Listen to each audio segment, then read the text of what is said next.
শুভ নববর্ষ। Hello guys, আসসালামু আলাইকুম। This is Islamia Shashi. পহেলা বৈশাখে আমরা সবাই কি কি করলাম তাই নিয়ে আজকের ভিডিওটা। অবশ্যই ভিডিওটা না টেনে সম্পূর্ণ ভিডিওটা দেখবেন। এই যে দেখতেছেন, আমি ফার্স্ট ইন্ট্রো দেওয়ার ট্রাই করতেছিলাম, ভয়েস ওভার একবারে র ভয়েস দেওয়ার, বাট একদমই পসিবল হইতেছিল না। অনেক লোকজন ছিল, ক্রাউড ছিল, দেন আর করা হয়নি। পরে ভাবলাম না, ভয়েস ওভারই দিতে হবে। যাই হোক, এই যে মেলায় যে জিনিসটা না থাকলে একদমই চলে না, এই যে সেটা হচ্ছে এটা।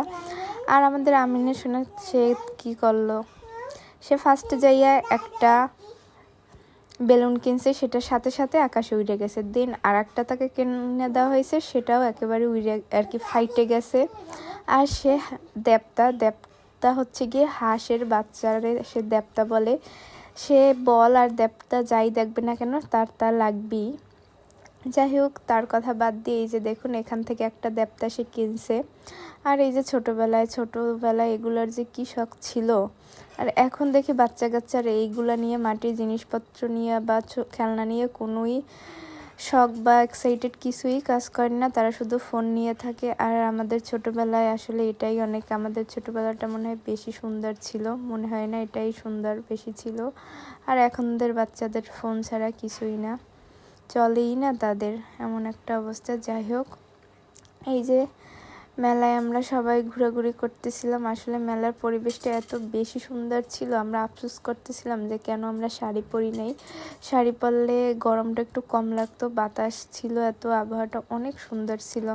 আর আমরা একটু ফার্স্টে যাওয়ার কারণে এখানে একদমই মেলায় ওইভাবে মানুষ কেউ আসেনি, আমরা একটু শান্তিমতো ঘুরতে পারছি। আর পরিবেশটা মাশাআল্লাহ অনেক সুন্দর ছিল। এই যে পরে একটু আমরা যাওয়ার পরে একটু রোদ্র উঠতেছিল, আর আবহাওয়াটা একটু ভালো উঠতেছিল। আর এই যে নাচর বান্দা হৃদয়, দেখুন সে কি সুন্দর, সে ভাবির হাতে ব্যাগ, আর জিয়া ভাইয়ের মেয়ের ময়ূর নিয়ে সে ঘুরতে আসে। মাশাল্লাহ, সে অনেক ভালো একটা মানুষ। তার পাঞ্জাবিটা কেমন হয়েছে একটু আপনারা কমেন্ট করে জানাবেন, হৃদয়ের পাঞ্জাবিটা কেমন হয়েছে। যাই হোক, এই তো মেলার পরিবেশটা মোটামুটি সুন্দরই ছিল, মানুষজন একটু ভিড়ভাড়টা কম, একটু পর অনেক মানুষ হয়েছিল। যাই হোক, আমাদের পিরিজপুরের বৈশাখী মেলার ভিডিওটা কেমন লাগলো অবশ্যই কমেন্ট করে জানাবেন। আজকে পর্যন্ত, আল্লাহ হাফেজ।